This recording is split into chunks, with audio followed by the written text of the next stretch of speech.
I stared at my mother's text message, the blue bubble glowing accusingly on my iPhone's screen. Christmas dinner is for doctors and executives only. You understand, dear? Your sister Julia's new position as chief surgeon deserves proper company.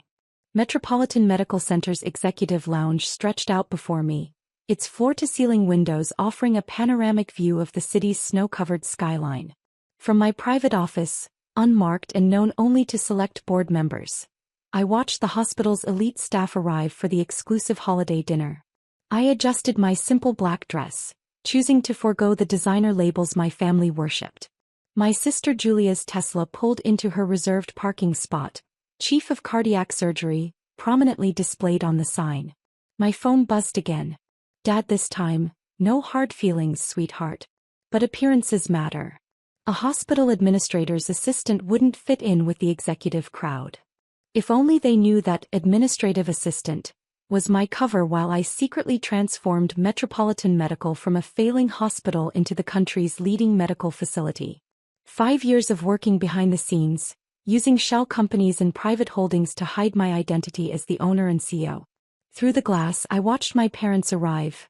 Mom in her Chanel, Dad sporting his Rolex. The perfect power couple, renowned neurosurgeon and hospital board member. They'd spent years crafting this image, along with their perfect daughter Julia's rising surgical career. My phone lit up with a message from my actual executive assistant. Final paperwork ready for the merger announcement. Press release scheduled for dinner. I smiled slightly, remembering how my parents had laughed when I got my MBA instead of following their medical path. Business is for people who can't handle real medicine, they'd said. The executive dining room was decorated lavishly for Christmas. Crystal snowflakes and gold accents everywhere. Through the security feed, I watched my family settle at the main table. "Where's your sister?" someone asked Julia. "Oh, Emma." She waved dismissively. "She's just a hospital administrator's assistant. These events are for real medical professionals." Mom nodded approvingly. "We had to be firm about it.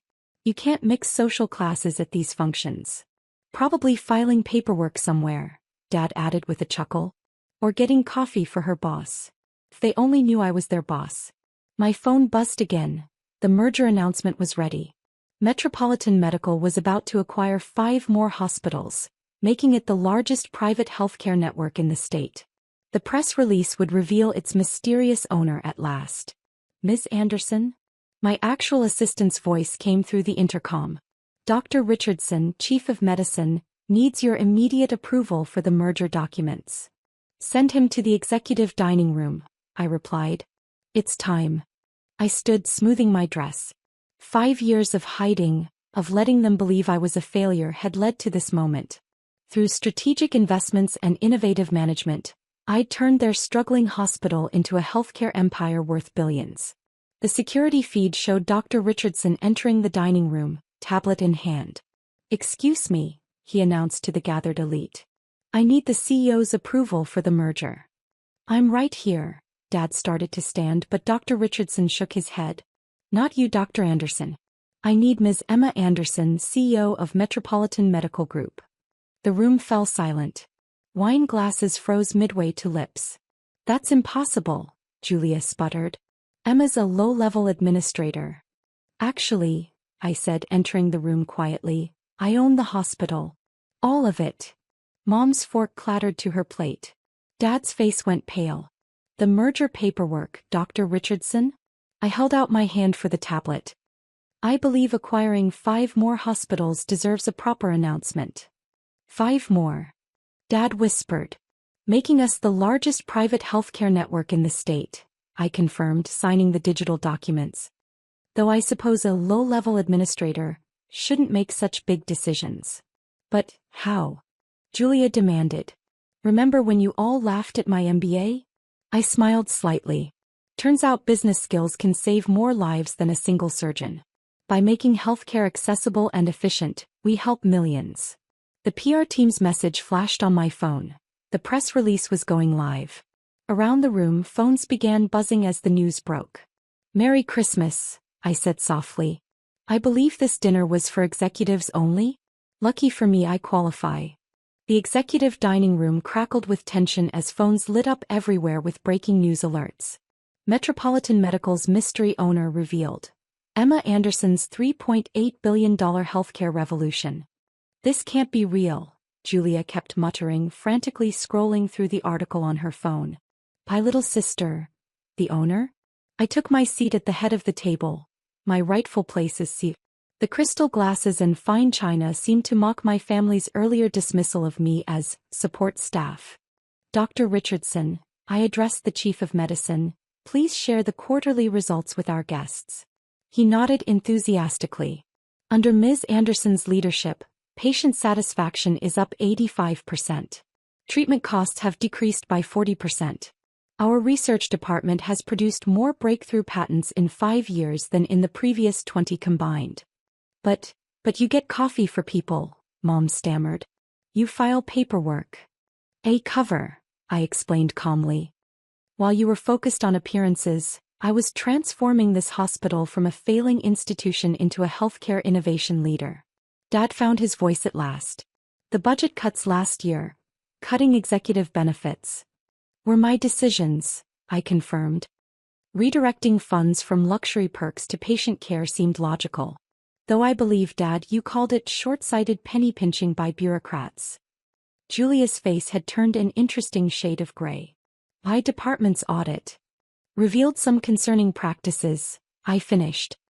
Prioritizing wealthy patients, rushing poor patients through treatment. That ends today. My phone buzzed continuously now, congratulatory messages from healthcare leaders worldwide. The stock price was soaring as investors realized who had engineered Metropolitan Medical's remarkable turnaround. Your parking spot, Julia said suddenly. Your office. Are exactly where they should be, I replied. Unlike some, I don't need a golden nameplate to validate my worth. Dr. Richardson cleared his throat. The press is gathering downstairs. They're requesting a statement from the CEO. Of course, I stood smoothly. Oh, and Julia? About your new cardiac wing proposal? Denied. Those funds will go to expanding the free clinic instead. You can't do this, she exploded. I'm chief of cardiac surgery. And I'm your boss, I reminded her gently. Every patient deserves excellent care, not just those who can afford your premium fees. Mom dabbed at her eyes with a monogrammed napkin. All these years we thought. You thought what you wanted to think, I cut in. Too busy bragging about Julia's surgeon salary to notice I was building an empire.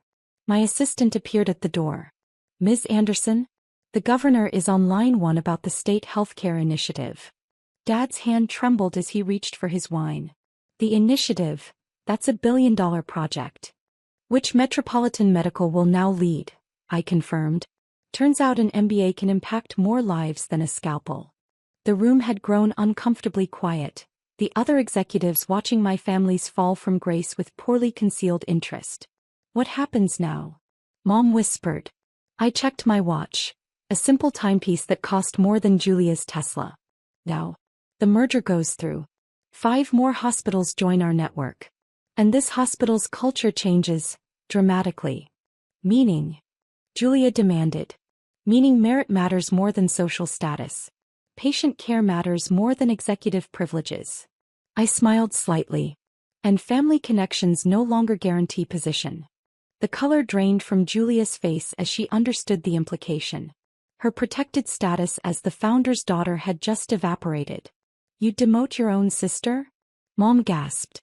I'd promote or demote anyone based on performance, I corrected. Julia's department has the highest complaint rate and lowest satisfaction scores. That's what matters now. My phone buzzed again. The press conference was ready. Outside, news vans were already lining up. By the way, I added, gathering my things, the executive dining room is being converted into a staff relaxation area. All staff, including the cleaning crew you never bothered to acknowledge. But, where will we have our special events? Mom asked weakly. The cafeteria serves excellent food, I replied. Good enough for our nurses and technicians, good enough for everyone. Dr. Richardson held the door for me. The board is waiting, Ms. Anderson. They're excited about the free clinic expansion. I paused at the threshold, looking back at my stunned family. Merry Christmas. Consider this your gift, a lesson in humility and real healthcare leadership. As I walked out, I heard Julia whisper, "Our sister owns the hospital. Your entire surgical department needs restructuring," I continued, pulling out a tablet. "Starting with your private patient policy." "Pi what?" Julia's voice rose an octave. "The practice of pushing wealthy patients to the front of the transplant list," I clarified. "Did you think I wouldn't notice?" Dad stood up abruptly. "Now wait just a minute." "No, you wait," I cut him off. "I have documentation of every violation, every ethical breach, every time you prioritized money over medicine." My assistant appeared with a stack of folders.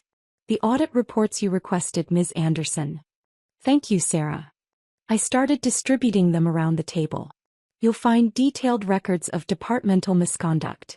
Particularly interesting reading on pages 18 through 24, the VIP patient protocol." Other executives at the table began flipping through the documents, their faces growing increasingly concerned. Julia's hands shook as she read. "This is a witch hunt," Mom declared, but her voice wavered. "This is accountability," I corrected. "Something this hospital has lacked under the old leadership." My phone buzzed again. CNN wanted an exclusive interview about the merger. Below that, a message from the mayor. "Congratulations on the expansion. Your vision for accessible healthcare is exactly what this city needs." "The press conference starts in 20 minutes, my assistant reminded me. "Perfect timing," I smiled. "Just enough time to announce the departmental changes." "Changes?" Julia whispered. "Effective immediately, all surgical departments will be overseen by the new ethics committee," I announced. "Patient priority will be based on medical necessity, not bank accounts." "You'll destroy everything we've built." Dad protested. "No," I said firmly. "I'm rebuilding what you corrupted. This hospital was founded to help people, not serve as your private club." The room erupted in chaos. Executives whispering, my family protesting, phones buzzing with news alerts. Through it all, I remained calm, watching their carefully constructed world crumble. "One more thing," I added, silencing the room. "The annual executive bonus structure has been revised. Those funds will now support our resident program and nursing staff." "But the holiday homes," Mom began.